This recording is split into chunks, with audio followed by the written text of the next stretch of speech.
The title of this podcast is Can You Handle It?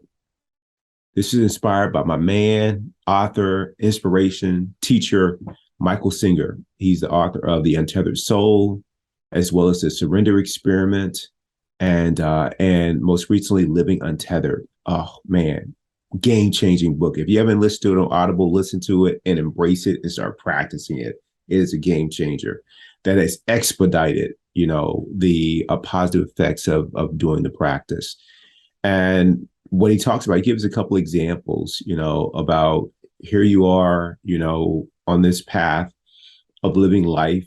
And so much of it is being bothered by life, what people don't do, that you think they should do, that when they do it, you don't think they should be doing it. Life showing up a different way, presenting not a challenge, but an opportunity, not a problem, but an adventure, a space for growth. That's what life really does. It's the moment in front of you. And Michael Singer asked the question, can you handle it? And I think all the time about the things that I couldn't handle before. Couldn't handle the heat during the summer of Arizona, so I complained about it. I can handle working on a project and not being acknowledged or not getting what I thought was a credit for it. But if you tell me that, Keith, do you need credit for this? No, I don't need credit, but don't give it to me and see what happens. So all those things, not being able to handle it.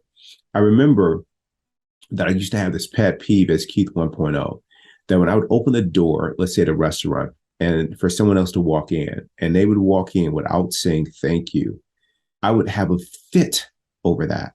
And it would be like, what am I, the doorman? I mean, I'm just here to hold the door for you. Is that what I'm here to? Excuse me, Your Majesty. Please walk right on in. I would have a fit over those things. And Michael Singer would look at me. You can't handle that.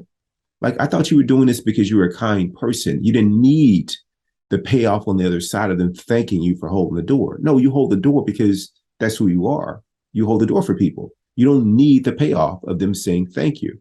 And so I started working on those things over and over. And it became this really every time it would come up, something trivial like that, I would say, okay, this is my practice, this is my practice, this is my practice. And more, I began to handle it. And then I would take a step back and I realized that it's not the person or the situation. It was what my mind was saying about it that I couldn't handle. And then I started to handle that. And then it started to spread to other areas. That would happen. My mind would say, you just mentioned an idea, they don't sound supportive, or they're asking questions about it. And them asking questions about it sounds like they are against it, or whatever the case may be. And it would just run. And I started to learn how to lean back.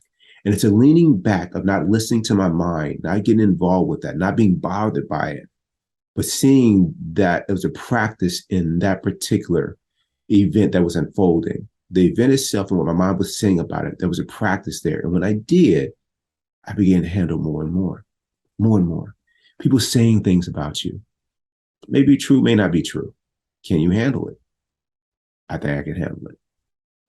And more, I started thinking about this. Like, this life is here, but for a blink of an eye. And I don't want to be bothered by things that I have no control over, that are causing me suffering. And so I want to be able to handle it. We got a staffing situation, no problem. We have personalities that don't get along, that's their path. I'm letting it all go and flow right by me so I can make sure I get every juice out of this life, as Rick says. That's what I'm up to. So I want to get to the point to where I can handle everything. I can handle it internally.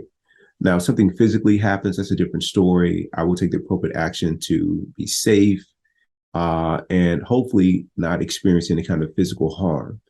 But outside of that, I want to be at a place I can handle it.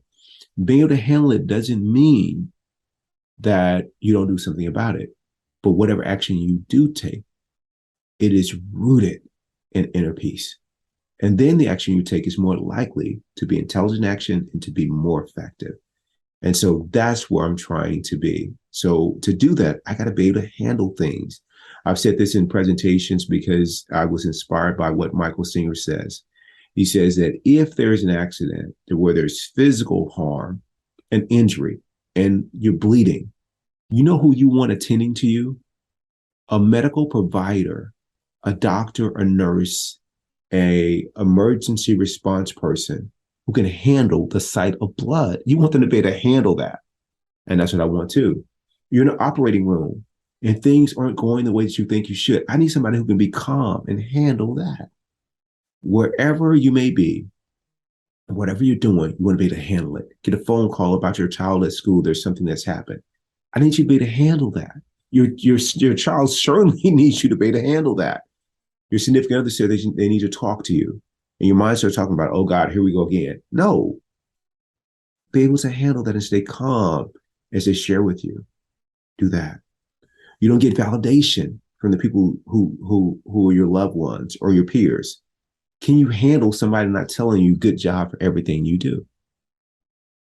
A wise person who's committed to a peaceful life, a rich life that's full of joy, where everything turns them on, they can handle that.